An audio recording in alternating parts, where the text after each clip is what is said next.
You think cutting out sugar is enough to stop diabetes? Think again. The science is clear. Even people who avoid sweets can develop type 2 diabetes. So what's really going on? In this video, we're going to uncover the hidden truth.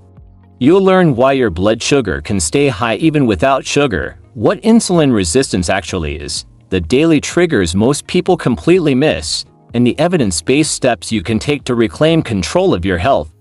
This isn't just about avoiding cookies. It's about understanding your body on a much deeper level. Let's start with a common misconception. Yes, eating sugar raises your blood glucose. That part is true.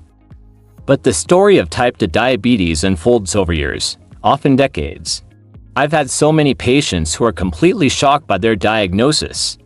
They say, "But I don't even eat sweets." The truth is, even people who diligently avoid sugary foods can develop diabetes. The key insight here is that the problem isn't the sugar itself, but how your body's response to sugar changes over time. It's a slow, silent process that most of us don't notice until it's already quite advanced. So, how does this process work? It all comes down to a hormone called insulin. When you eat, especially carbohydrates, your body releases insulin. Think of insulin as a key. Its job is to unlock your cells, allowing glucose, your body's main fuel, to get inside and be used for energy. This is a perfectly normal, healthy, and essential process. The trouble begins when your body is exposed to too much glucose too often. Imagine your cells are like doors with locks. Insulin is the key. Normally, one turn of the key opens the door. But if you're constantly jiggling the key in the lock, day in and day out, the lock starts to wear out. It becomes harder to open. At a cellular level, insulin binds to its receptor on the cell's surface, which signals glucose transporters to come to the surface and pull glucose in. With repeated, excessive exposure to insulin, this entire system becomes less responsive. This leads us to what scientists call metabolic overload and insulin resistance. When you eat frequent, high-carbohydrate meals, refined sugars, or other high glycemic foods, your body experiences repeated insulin spikes. Over time, your cells start to tune out the constant signal from insulin. This is insulin resistance. Your pancreas, sensing that glucose isn't getting into the cells, thinks the solution is to produce even more insulin to try and force the glucose in. This creates a dangerous cycle called hyperinsulinemia, where you have high levels of both insulin and glucose in your blood at the same time. Several other factors make this situation even worse. Chronic stress raises cortisol, which in turn increases your blood sugar. Poor sleep habits directly harm your insulin sensitivity. And a sedentary lifestyle, especially with excess fat around your organs, dramatically accelerates the problem. Imagine your pancreas as a factory that's been forced to run on overtime for years.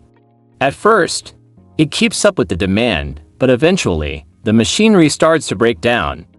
This brings us to pancreatic fatigue and the onset of type 2 diabetes. After working overtime for so long, the insulin-producing cells in your pancreas, called beta cells, start to get exhausted and fail. They can no longer keep up with the overwhelming demand for insulin. At this point, insulin levels finally begin to drop, but because your cells are so resistant, your blood sugar rises uncontrollably. This state of chronic high blood sugar is what we officially diagnose as type 2 diabetes. It's crucial to understand that diabetes is the end stage of a long journey, not a sudden event. The process of insulin resistance begins silently, years or even decades before a formal diagnosis. Early warning signs might be a slightly elevated fasting glucose, or, even earlier, a high fasting insulin level. So, what are the real culprits? Insulin resistance isn't just caused by sugary sodas and desserts. There are hidden daily triggers that contribute to it. Things like refined carbohydrates, white bread, pasta, and pastries act just like sugar in your body. Liquid sugars are another big one, including fruit juice, sweet tea, and soda. Frequent snacking throughout the day also keeps your insulin levels constantly elevated, never giving your system a break.